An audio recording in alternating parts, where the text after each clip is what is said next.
Dans cette vidéo, nous allons parler de parameters, nous allons parler de paramètres.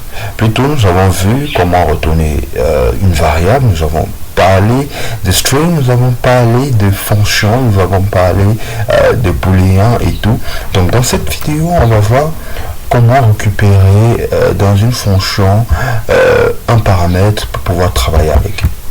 Donc là, vous avez ce schéma explicatif. Donc là, vous avez une sorte de paramètre qui est un x qui va être envoyé à un flot de fonctions.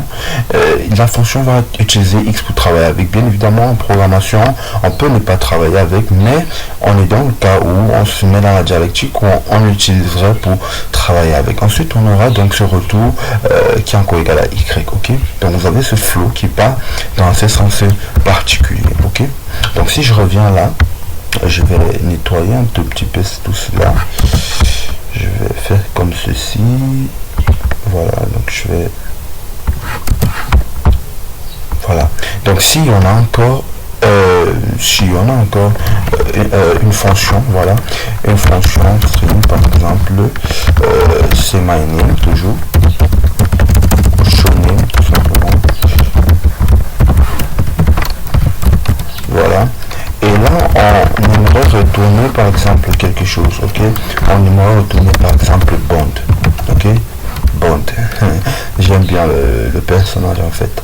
Donc, récupérer un paramètre, ce serait de venir ici, mettre d'abord le type de paramètre qu'on aimerait avoir, ensuite mettre name, ok? Donc, ceci, c'est juste une signature de notre type de paramètres que nous aimerions récupérer. Donc en réalité, donc lorsqu'on met comme ceci, ça pourrait être n'importe quel nom, mais ce qu'on est en train de dire, c'est que en fait le paramètre qu'on va récupérer, c'est de type string, et à l'intérieur on va juste retourner, au lieu de mettre bond, on va faire quelque chose comme remplacer ceci par name. Ok, on peut retourner, on peut remplacer par name ou tout simplement faire une concaténation, et à l'intérieur vous voyez, donc là je vais juste retourner name. Ok, et là j'ai pu récupérer ma variable, mon paramètre en argument de ma fonction, et ensuite je retourne. Ok, si je reviens là au niveau de void, ce que je pourrais faire, c'est appeler show name, et là à présent, je peux spécifier, connaissant la signature de ma fonction, la signature de quoi je récupère. Je peux maintenant spécifier ce que je veux. Ok. Et là, vous avez cet appel à une fonction et la flexibilité. Ok. Il y a une flexibilité, une certaine flexibilité qui est offerte par cet appel d'argument directement à travers la fonction. Donc pour exécuter ça, je vais afficher comme ceci. Voilà, donc je vais faire ça. Ok, je vais afficher cela, et là je fais date bin intro fonction. Ok, bon voilà, vous avez bond. Donc quand je parlais de flexibilité tout à l'heure, c'est que en fait la flexibilité vient au fait que je peux remplacer ceci par younger. Voilà, et ça me permet en fait de ne plus venir à chaque fois modifier cette fonction, et là je peux faire donc une abstraction de valeur, donc sachant que la valeur peut varier, mais au niveau de la fonction je l'écris tout simplement, et là je m'amuse à changer comme je veux. Ok, je m'amuse à changer comme je veux en fait. Et là vous avez donc comment appeler un paramètre en fonction, comment récupérer un argument avec une fonction. Assez simple, n'est-ce pas? Voilà. Donc maintenant que nous l'avons fait, on peut se dire, nous sommes déjà assez experts. Au lieu d'utiliser ça, on peut faire quelque chose comme ceci. Okay. Voilà. Et ça marche toujours. Voilà, donc là maintenant on va toujours l'utiliser comme ceci, et il faut savoir que chaque fonction peut récupérer un certain nombre de paramètres, d'arguments, plusieurs arguments bien sûr.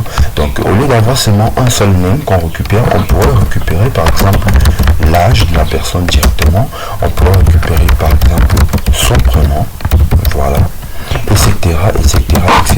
Donc en général on va avoir En général, en fonction du langage, vous allez vérifier près de 25 arguments qui peuvent être passés en paramètre. Donc, il ne faut pas aussi abuser de ce fait-là. En fait, lorsque vous avez plusieurs arguments que vous passez en paramètre, ce n'est plus très, comment dirais-je, ce n'est plus très bien, ok, ce n'est plus éthique en termes de programmation de le faire, ok. Cherchez toujours à réduire au maximum, ok. Donc voilà, nous avons string int prénom, et là normalement il devrait avoir une erreur parce que si je l'exécute, regardez,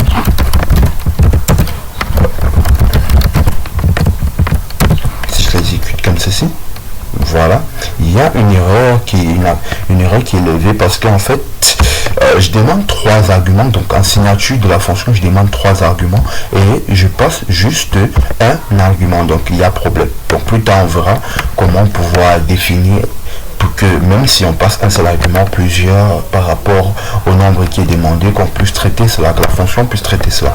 Donc ce que je vais faire, c'est passer bien évidemment les nouveaux paramètres et bien sûr en connaissant la signature, parce que là on a int et là nous avons string. Donc au niveau du prénom, je vais mettre James, et au niveau du nom, je vais mettre Bond. Ok, et là bien sûr on va juste afficher le nom comme d'habitude, mais la fonction récupère.